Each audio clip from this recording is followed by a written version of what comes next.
We have one last prepared question. Jessica, you get this, and this is the epic question. The Memorandum of Understanding of 2008 on the funding of post-secondary education highlights the fact that the higher education sector in Nova Scotia represents 60% of the research and development conducted in the province. This represents twice the national average, yet most of the funding comes from federal funding and some corporate funding. Even though it is recognized that benefits from research investment are substantial, Nova Scotia's contribution is deficient in this sector.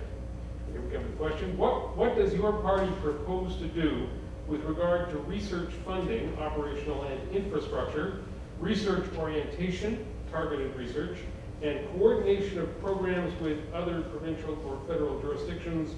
You have 2 minutes, which is about how long it took to ask my question.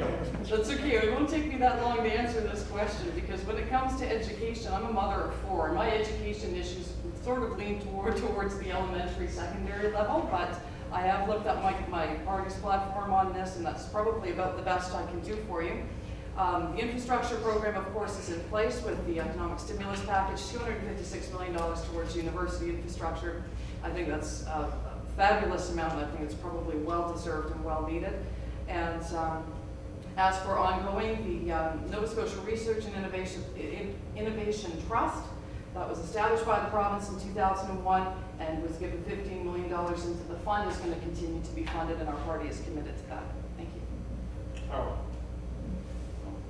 Well, thank you. This is a very technical and focused question, and I've spent many years of my life working on exactly these issues. For about 7 years, I was executive director of the organizations in Ontario and Nova Scotia that represent university professors, and I used to talk on their behalf, on behalf of the university system, to provincial governments all the time about accessibility and quality and teaching and research and funding and all of those things that are implied by this question. At the same time, I know very well that a good portion of the answer lies with the federal government for this. Most funding does come from the federal government. They have the funding agencies, they have the resources.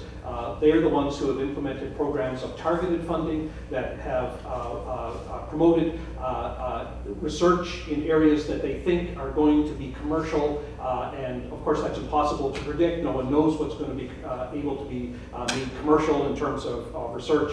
Certainly there's a provincial role in Nova Scotia. I want to see the province continue to play a role in funding research, but I think the hard fact is that most of these dollars are going to come from the federal government, and what's needed from a provincial government is one that will aggressively go after the federal government to change some of its policies, to increase the amount of dollars, and certainly to change the post-secondary education funding formula that prevails in Canada, where the number of dollars is tied to your provincial population, not to the number of students, which is, of course, a continuing big mistake that has knock-on effects for both teaching and research. Thanks very much.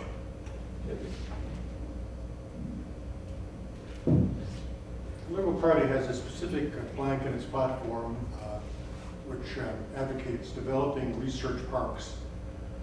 The idea is, I mean, the classic example is Waterloo, where the university, which has a strong engineering program, was the incubator for the RIM company, which developed, of course, BlackBerry, and the rest is history. Some of that is luck, some of that is circumstance, but some of that is good planning, and they've had at some universities and with some provincial governments a smartness about knowing how to use the research that's being funded at universities and commercializing that.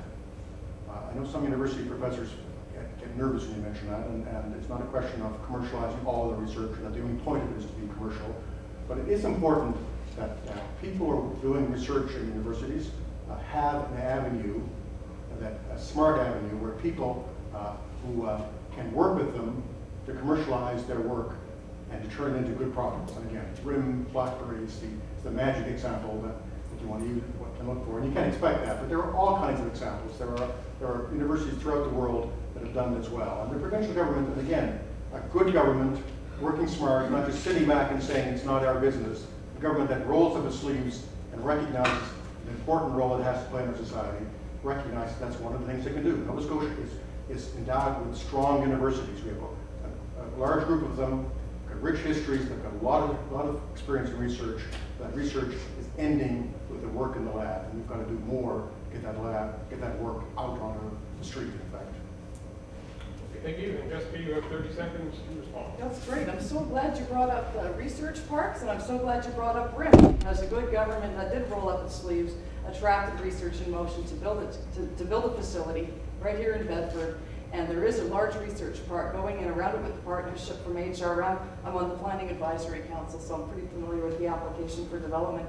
And there's a very beautiful eco-friendly housing development going in around that so people can commute to work without necessarily getting in their car, which I thought was even more innovative and exciting. So it's to say that government has to do it all, I agree. Government doesn't have to do it all, but government should be partnering with commercial enterprises. Okay, your 30 seconds is up. And now